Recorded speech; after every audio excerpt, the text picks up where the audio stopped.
excessive anxiety, sadness. Sometimes it could also be having troubles with your concentration, attention and focus, a change in your appetite and sleep, as well as maybe you've started withdrawing from people and so on. So those are signs that are indications that there's a need for therapy.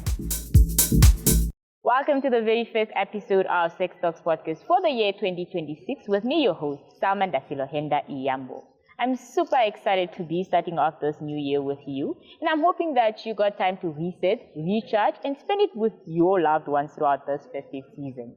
Now, I'm beyond grateful that you still chose Sex Talks Podcast for the year 2026. If you're a first-time listener, welcome to the Sex Talks Podcast family. And for our YouTube listeners and viewers, welcome back to our YouTube channel. We are all about creating an informed and educated society of young people who can openly have conversations about their sexual reproductive health rights while sharing their personal experiences and hearing from experts in the field. To help us grow our community here, please don't forget to like, comment, and most importantly, subscribe to Sex Talks Podcast so we can be able to grow our community here and have open conversations. We are recording yet another episode live from the B3 Youth Campus in Katutura, thanks to our collaboration with the B3 Studios under the One Economy Foundation. You can find this youth-friendly space at the Windhoek Multipurpose Youth Center or online at B3 Namibia. And if ever you find yourself in Katutura, please do come say hi. We love to see and hear from you. Now, today's episode is one that hits home for many of us. We are speaking about mental health, but most importantly, the question of, do I need therapy? Now, because let's be honest, most of us ask this question when we had a tough day, when life is just on the edge, or when you feel completely overwhelmed, burnt out, when you've lost a loved one, or when you're going through a breakup. Now, those times when you just look like everything is okay on the surface, but internally, we are struggling. Now, to help us unpack this conversation, I am joined by somebody who I truly admire, a woman who brings compassion, clarity, and calm to the world of psychology. She is a clinical psychologist, a Chevening Scholar with a Master's in Clinical Psychology from the UK, and also holds a Master's in Counselling from Western Australia through the Australian Awards Scholarship. She is compassionate about emotional empowerment, self-awareness, and helping people become conscious creators of their own lives. Joining me today for this episode and the very first episode of 2026 for Sex Talks Podcast is Ms. Shasheeda Mberira. Shasheeda, welcome to Sex Talks Podcast. How are you doing today? Hi Selma, I'm good. How are you? I'm doing very well. I'm excited that you could make it for the very first episode right here at the B3 Youth Campus. And we've missed you here. Thank you. It's a pleasure to be back, and thank you for the invite. Most welcome. Now, let's start with the question a lot of us ask ourselves. When do I actually need therapy? Because sometimes we tell ourselves, I'm fine, but to what extent do you actually see the signs of I need professional mental health support? Okay, so the need for therapy shouldn't just wait for crisis point. It can also be done as a proactive approach. So you don't need to wait to be in crisis mode to seek help or to see a therapist. Now, there are obviously quite some signs that can indicate the need for therapy. And some of these things can be maybe excessive anxiety, sadness. Sometimes it could also be having troubles with your concentration, attention and focus, a change in your appetite and sleep, as well as maybe you've started withdrawing from people and so on. So those are signs that are indications that there's a need for therapy. So you don't actually have to wait to be in crisis to seek help. And these signs can also be very subtle. They don't have to be dramatic or out there. You know, you notice yourself that you're snapping at people, you have withdrawn from people, you don't enjoy the activities that you used to like enjoying, you're overwhelmed, working. Sometimes it's also maybe an issue of you feeling numb and so on. Those are all indicators that could do or can indicate that you need therapy. So you don't need to wait for things to get to the extreme end or to be in crisis mode to actually seek help. Now, Shasheeda, you've mentioned how you don't need to wait for crisis. Now, for sometimes you may just feel like, you don't feel like getting out of bed. You don't feel like doing the activities that you used to enjoy anymore, or you're snapping at people. Now, how do we differentiate between having a bad day, a bad week, to actually needing to seek psychosocial support? Okay, a bad week will sort of come and go. Maybe you have a demanding schedule that week. If you're a student, it's probably exam season. There's a lot going on, and you're feeling tired and you're feeling stressed and so on.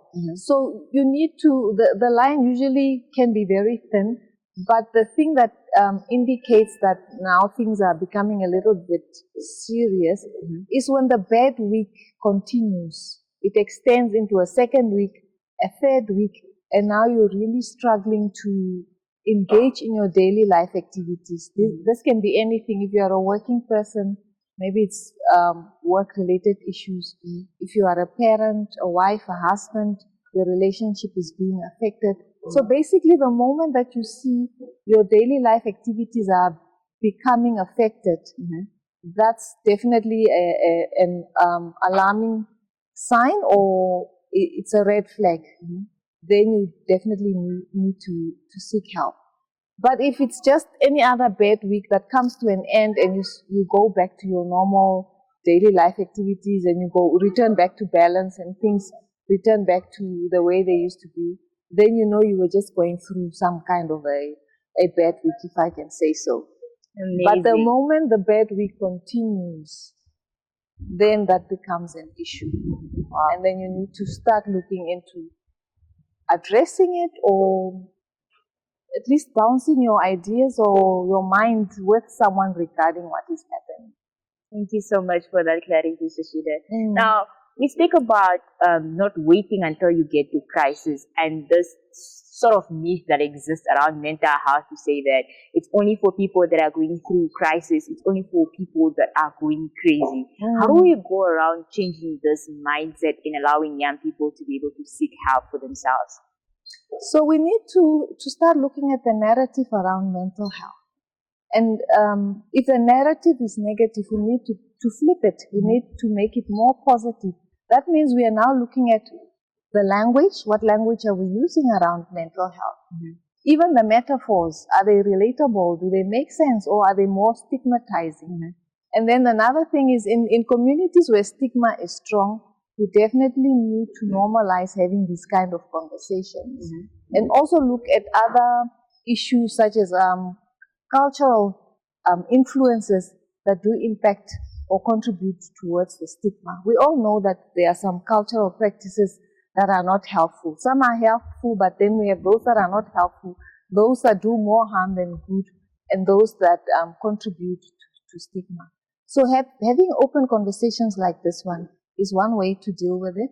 But most importantly, we need to add to those conversations things of looking at how we use our language, what are the words we are saying, and also even the metaphors, as I mentioned earlier. And of course, taking into consideration those cultural realities that do impact or contribute towards it. Indeed, language does play a role, and where you grow up, the cultural environment as well does impact on how you overlook at therapy. And perhaps listening to podcasts, watching a few series and movies around that could be able to now help you change your perspective and allow you to be able to seek help out there. Now, for someone who's listening to this podcast and they are like, maybe I do need therapy, maybe I don't need therapy, but we often wonder, how does therapy look like? How would a first session look like? Can you maybe just give us a glimpse as to what can you then be able to expect when you go to therapy? Yeah. So the first session would mostly depend on how you come into therapy. Like if you're in crisis point, then the crisis needs to be addressed straight away, because that may involve you being referred to other health professionals to help mitigate the crisis. But if you're not at crisis point, the typical therapy session involve a few basic things. So the first and most important thing is building rapport or building the relationship. That is a very important foundation, because without that foundation, everything else doesn't matter. The tools and the techniques don't matter if the relationship is not on a good basis, or there's no foundation. So that's the first most important thing. Another one is also the emphasis of confidentiality. The person should feel that this is a safe space. So that is also highlighted or spoken about in the very first session. And then after that, the session can move towards looking at now background information, getting to know the client and their story. So this background information gathering would involve many questions. And sometimes it may look like, but why is she asking, I came for this issue, why is she going into my background? That process needs to take place because the background information allows for the therapist to get a full picture of who is the client, what have they traversed through their life, what have they gone through to come to this point where they are at today, currently. And already the therapist is also trying to conceptualize the client's problem through those background information. So those are some of the few basic things. And then, of course, we have other things like psychoeducation, might be also part and parcel of the first session. That involves just informing the client about what they are going through, making them knowledgeable about what they are going through. That's the psychoeducation part. So those are some of the basic things that happens in the first session. A final one maybe that is of note is also that you can also during the first session or the few early sessions try to come up with goals. And this is a collaborative approach. So you want the client to know what do they want to get out of therapy. So that is a collaborative effort. The client coming in as an expert of their life, and then the therapist coming in as an expert in human behavior, in therapeutic approaches, and then these two points of view meet, and then therapeutic goals are created. Okay. Now, before we can be able to continue, I'm very curious to find out what would you define as a crisis, just for our audience that may be wondering as to, am I in crisis? Crisis is when you've reached the extreme end of functioning, meaning your daily functioning is completely affected. You know, you're having a breakdown, you're crying non-stop, sometimes you are even losing touch with reality, you can't cope, you can't function. That is crisis point. And sometimes that needs to be managed medically as well before you can come balanced to a point where you are now able to do the talking. So that's what we look at as crisis point. Yeah, that's a bit different from somebody just coming in and say, oh, I think I have this issue and I want to explore it. Normally, sometimes people come to therapy when they're in crisis point because they don't have any other choice. They have to go see someone because they have disintegrated they are not functioning like they normally do.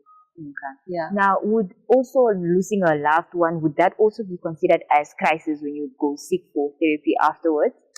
That is something a bit different because that falls under the area of grieving. And some grief is straightforward, some can be a bit complicated. So we also look at the other dynamics surrounding that. But if you are expressing your loss through crying and so on because of a loss, that is a normal reaction. It's a normal response. So this is where the psychoeducation aspect comes in.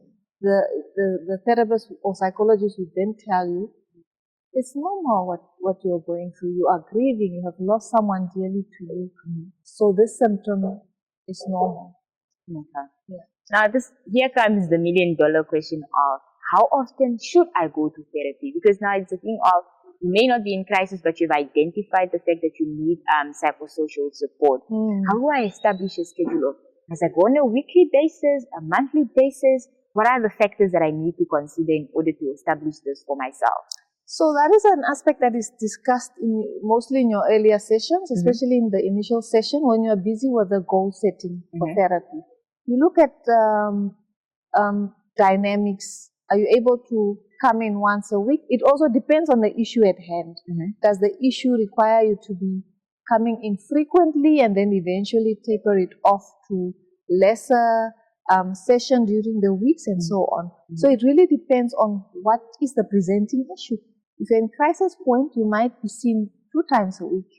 But if not, it might be once a week, for example, or once every second week. And then eventually it can move to once a month. So it really depends on what is the presenting issue, first and foremost. And then, of course, other dynamics such as time, your work schedule, and so on. So the most important thing is the presenting issue, and that then also ties in with your therapy goals. Yeah. Now, I'm also really curious to find out if I present like I'm doing perfectly okay, life is on track and everything is going well, would you still advise me to go for therapy or to seek psychosocial support? Yes, we can also start to look at therapy as a self-care tool amongst many other tools, isn't it? We can also look at therapy as a proactive means. So there are other things outside mental health challenges that can also benefit from therapy. You know, for example, we have you are maybe undecided between choices. There's something that you need to make a choice on and you're not sure. Make a decision on, you are not sure. You want to run this choice by someone. And therapy can come in for that. We can also look at things like career choices, for example. You're in a specific career, you don't feel satisfied, and you want to consider changing your career or wanting to add another dynamic to it. That is something you can go to therapy for. Communication, maybe you struggle with communication, or you feel like you are not presenting yourself the best way you can in terms of communication at school, work. Therapy can come in there. Identity issues.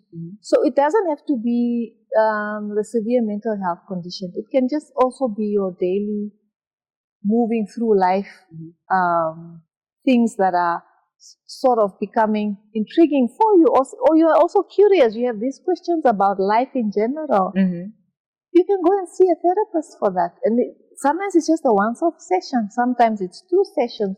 Sometimes it's 3 sessions. Or something has changed in your life and you're not sure about it. You can see a therapist. So you don't have to wait for the extreme case scenarios or extreme issues or challenges. It's a proactive approach. Like I said, we can also start looking at it as self-care, because if it becomes a self-care tool, you decide when you want to go do that. People have maintenance days. People go for their nails every month, lashes, feminine maintenance.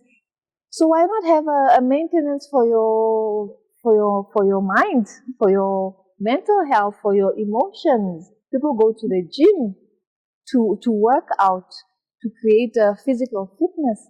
Why not also do the same? Have a workout for your mind or for your emotions. Mind well, emotional well. I'm smiling because I absolutely love the idea of looking at therapy as some sort of self-care for you. And just also being able to add it to your weekly, monthly routine, depending on what you do for self-care. So as our listeners and our viewers, how often do you go for therapy? Have you ever been to therapy? And how often, like, what are the dynamics around when you look at choosing the days or the times at which you need to be able to go for therapy? Now, Shasheeda, as we have this conversation, and we probably have somebody who's coming from festive season where they've had a very hectic one, they probably might have lost a loved one, or they're going through a breakup, or it's just a situation of conflict at home and they're conflicting whether they should be able to seek therapy or they should just stick it to themselves. What advice do you have for those people in terms of just improving and taking care of yourself given where they're currently at? Yeah, I would say to anyone that seeking therapy is a courageous thing to do for yourself. It doesn't mean like there's something wrong with you. It doesn't mean you're broken. You're human. And therapy honors that. It honors the courage in you to come and seek for help. It honors the courage in you to self-care. It honors the courage in you to even respect yourself. So you're not broken. You're a human. It's courage, and it's also the first step to growth. Any kind of growth. If you do seek out for therapy. So don't sit with things. You don't need to deal with things by yourself. You don't need to carry things alone. There are spaces for these kind of challenges and so on. You can bounce off your ideas with someone who is neutral, who doesn't know you, and so on. Well, speaking of spaces where you can be able to bounce off your idea and speak to somebody to get things off your chest, let's look at now access to psychosocial support in Namibia. How does that look like? Where can one actually be able to go to and say that I have this challenge, I would like to speak to someone? Okay, so we have private practitioners who are in private practice. Of course, that one requires you to be able to make a payment. So it would be helpful if you have health insurance or medical aid. If you don't have medical aid, you can pay cash. And I know there's a lot of thing going around that therapy is expensive and so on. But you could find ways to try and deal with that. Some private practitioners provide pro bono as part of their community engagement and giving back to their community. So you can have a look out for those if you feel like your budget is tight. Yes, a bit tight. Also, some therapists are actually able to say, look, I can give you a discount. You come in, you seem like you really want to work on this issue. You seem like you can be a committed person. They could give you a discount and say, okay, let me give you 3 sessions at a discounted rate, and then you'll see how it goes after that. Then, of course, we have state services. So with the state, we do have the mental health center at Central Hospital. That is open during normal working hours. They do work on a referral basis through a district clinic. So you start off with a clinic in your area or nearest clinic, then they refer you to the mental health center, and you're able to be seen. If you're in crisis mode, also in terms of state services, you can present yourself at Katutura State Hospital 24/7. They are open. Casualty department, you go there, you tell them you're in crisis or this is what is happening. They normally have a state doctor and psychologist on call who can come and attend to you and then see how they manage your situation, whether you get treated right there and then or whether you get referred to the mental health center. And then we have a whole lot of other spaces as well within the non-profit or NGOs. Be Free is one of them. They do offer free counseling services. They also have support group initiatives and many others. We have Regain Trusts. They offer GBV-related services. We have REPC, which looks at psychosocial support for young people. We have Childline, Lifeline, with the toll-free 116.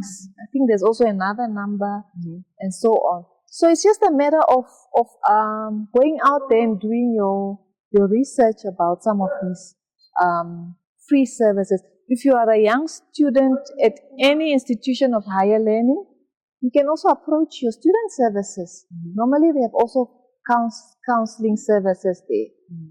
So there are many ways to access service that don't necessarily always require you to see a private practitioner.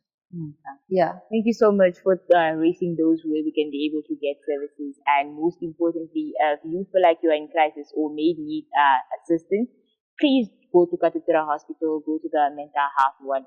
Mostly referral basis, or start off at your district hospital. And yes, we do have services available at the youth campus. We have what we call our Grade 3 from Violence pillar, which is also our wellness pillar, and you can be able to just walk in and tell them that you need somebody to speak to, and we will be able to get you somebody, whether it's a social worker, a clinical psychologist, and we can be able to get you the necessary assistance that you may need. Shasheeda, I'm looking at conversations we often have with young people. Yes, I feel like I need to see somebody.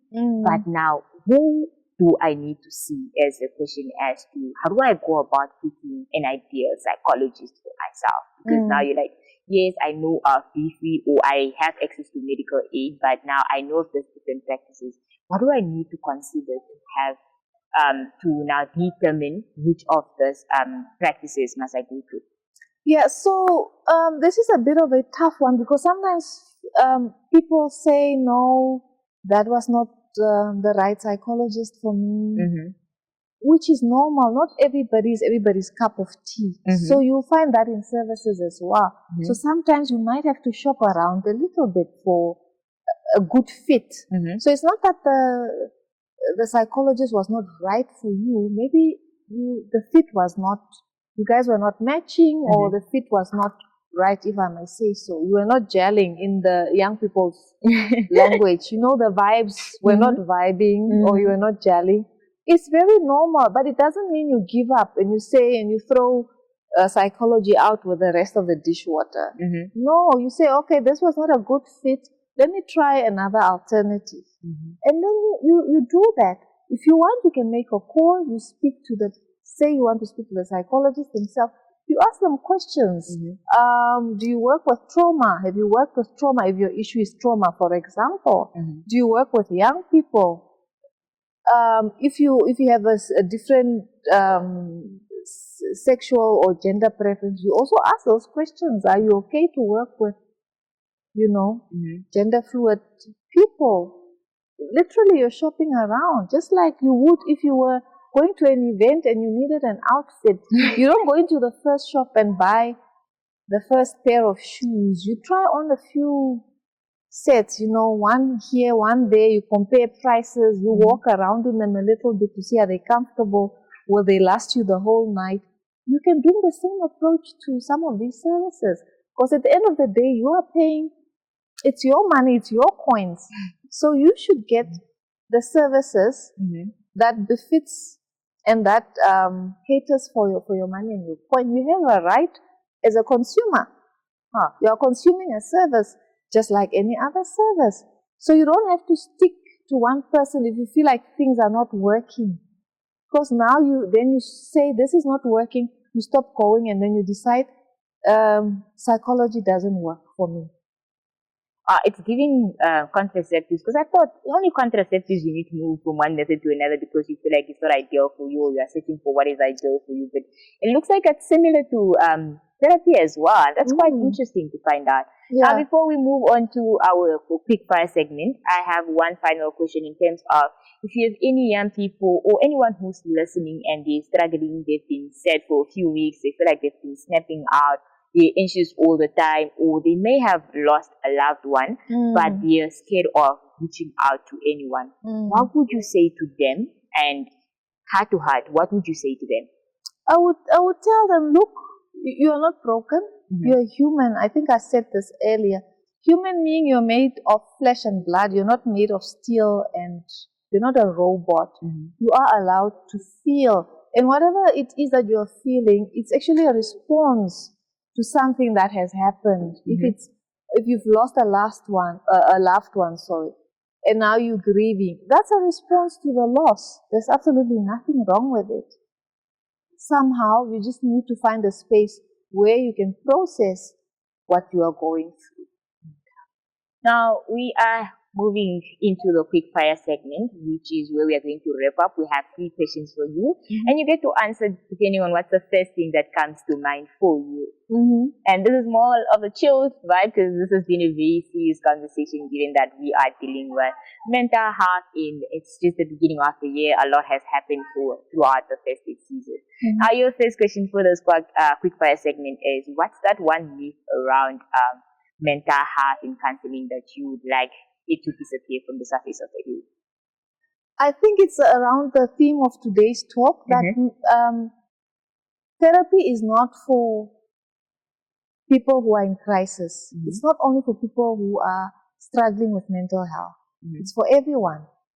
It's an approach we can use as self-care. It's an approach we can use as being proactive towards your own life. So therapy is not just for those who are struggling. Amazing. It's for everyone who wants to grow. Therapy is just not for the ones that are struggling. It's for everyone that wants and needs to grow. Your second question for this quick fire segment is, what's that one thing that you wish every young person understood about mental health? Mental health is just as important as your physical health. We go for our yearly checkups, right? Why also can't you do the same for your mental health? You go to your dentist every 6 months to get your teeth cleaned because that's what they recommend, isn't it? Why can't you also just have a check-in with a counselor or therapist once every 6 months? Amazing. Yeah. Now, your final question for this quick first segment, this especially speaks to you as an individual as what's that one message that you give to your younger self about mental health to somebody who's younger and seeking help? I would definitely say that seeking help is courageous. It's the start of self-care, self-respect. It's also a start of strength. And out of that strength, wisdom may also come out of that. I may actually write a whole book about this. Ooh, amazing. We're glad that this conversation is able to spark something and make you realize what the challenges of young people are in how you as a practitioner can actually be able to come in and assist us. And with that being said, that brings us to the end of our very first episode for the year 2026 of Sex Talks Podcast. Shasheeda, thank you so much for coming in, for sharing your expertise, your insights, and taking time from your very busy schedule. I know it's still beginning of the year and we're still trying to figure out as to getting to work, getting a new schedule, and discovering the new of us depending on how that works. So we're very, very grateful that you could spend your time with us. And we hope to see you soon as one of our returning guests right here on the podcast. Thank you very much for having me. It's always a pleasure to come and talk about this very important topic of mental health, especially when it also relates to young people and how they are moving through their life. It's a pleasure. Amazing.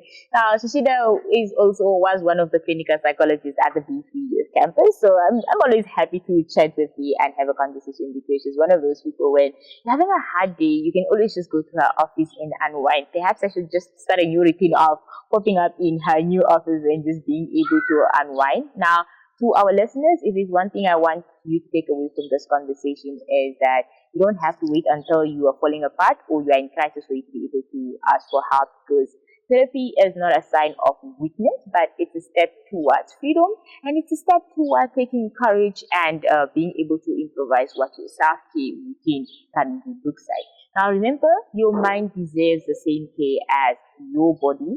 Check in with yourself. Take time when you need it, especially breaks throughout. If there's one thing that I want us to be able to take very, very serious for the year 2026 as don't wait until you are in crisis, you're very exhausted for you to be able to take a break, but take breaks here and there for you to be able to finish off the year strong. You can catch this episode and other episodes of Sex Talks Podcast right here on Spotify, Apple Podcasts, YouTube, and other podcast streaming platforms. Now, please don't forget to like, comment, and most importantly, subscribe to Sex Talks Podcast so you can help us grow our community here. And until next time, amigos, adios, and I'm wishing you a happy 2026.